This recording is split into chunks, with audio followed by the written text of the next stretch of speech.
Hello, everyone, and welcome to the 7th episode of my podcast, Wild Wander, where I answer your hiking and outdoor-related questions. Be sure to look at the description for links to my website, book, and helpful links to topics I'll be discussing today. Now, I usually begin a hike between 3 and 5 a.m. in the mornings, sometimes earlier if the hike is going to be longer. I start about 95% of my hikes hours before the sun comes up, which means hiking in the dark. So people ask me why I start my hike so early and if I'm afraid of hiking in the dark. Now, most of my hikes are quite long, and I need to start them early just to make it back down the mountain before adverse weather sets in. In Colorado, the rule of thumb is to be back down below tree line before noon, because that's when the thunderstorms begin to build and you're in danger of getting stuck in a storm or hit by lightning. In the wintertime, I need to start early because by midday the weather is warmed up, and I'm in danger of avalanches and post-holing. Hiking at night is definitely a unique experience, but it's nothing to be afraid of. And it comes with the added benefits of seeing less people and avoiding adverse weather. If you're well prepared, there's nothing to worry about. And if there's a full moon, you have the opportunity to turn off your flashlight and hike by the light of the moon, which is truly a unique experience. I found the more you hike at night and nothing happens, the easier it is to quiet your mind from worrying about something bad happening. At this point, I don't really even think about it anymore. The only downside is there aren't any views. Other than that, I feel just as comfortable hiking at night as I do during the day. If I do find myself worried, I sing a song to myself or try to focus on something else, like how happy I'll be when I'm further along the trail when the sun does come up, or how awesome the sunrise is going to be. There is nothing like a sunrise when you're above tree line. They are truly magnificent. Having a positive attitude is always key when you're faced with a challenging or new situation. When I tell people I'm hiking at night, their next question is usually, aren't you afraid of encountering wild animals in the dark? Yes, it's true. Most predators do hunt at night, so I know that's when I'm most likely to encounter them. In fact, the only times I've seen mountain lions in Colorado were at night, so it's a very valid question.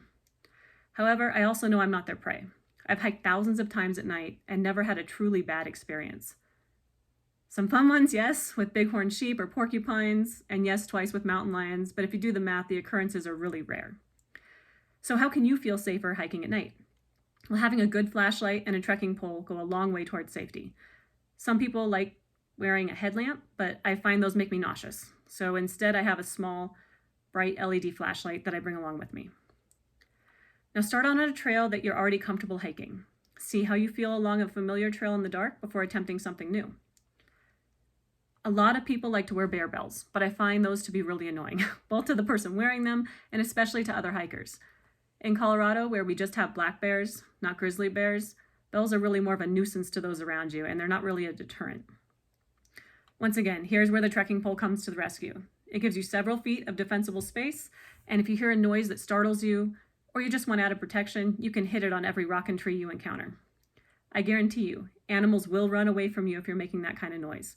In fact, they probably heard you when you shut your car door and started running the other way then. Like I've said before, I see a lot of animal butts. Animals are usually running away from me. So, what are some other tips and tricks for hiking in the dark? They're basically the same as hiking during the day. Have the 10 essentials, dress for colder weather, make sure you have extra batteries for your flashlight, have a good navigation device, and stick to the trail. One time I was hiking in a remote area just before dawn, and my flashlight went out. And I didn't have extra batteries. But there was a full moon, so I continued hiking, knowing that the sun would come up pretty soon. There's just something special about hiking by the light of the full moon without a flashlight, and I was actually really enjoying the experience. That was until, all at once, I knew there was a large animal ahead of me. I could sense its presence, I could hear it breathe, I could see the gleam of its eyes, and even in the dark, I knew it was large, but I couldn't make out a body. I started hitting my trekking pole on rocks and trees, and I could tell the animal was still there, undaunted. It didn't move. I started talking to it, and still it stayed put. Yes, at that moment, I was a little bit scared. I knew this animal was large, but didn't know what it was, and I didn't have a flashlight to see what it could be. I asked myself what kind of animal wouldn't be afraid of all that noise. Then I remembered I had a flashlight app on my phone. So I turned it on, pointed it towards the offending animal, and you know what it was? A cow. Yep, just a cow. Now, cows are pretty docile, and apparently I was on public grazing property, so I encountered a ton of them that day. I waved my arms at it, I said really firmly, move along, and it turned around and left me alone. She was a little bit miffed I made her move, but I was very relieved to find out that it was just a cow. I should have known it wasn't a wild animal because it hadn't run away from me when I made noise. It just stood there, and most wild animals are going to run away. Now, the only way to get over being afraid to hike at night is to do it.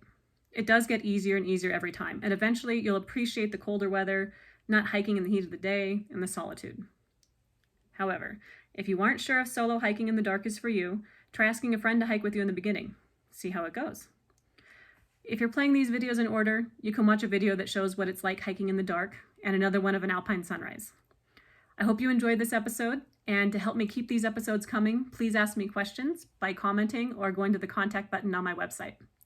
Thanks for watching, and remember, I want you to win at life and enjoy the adventure.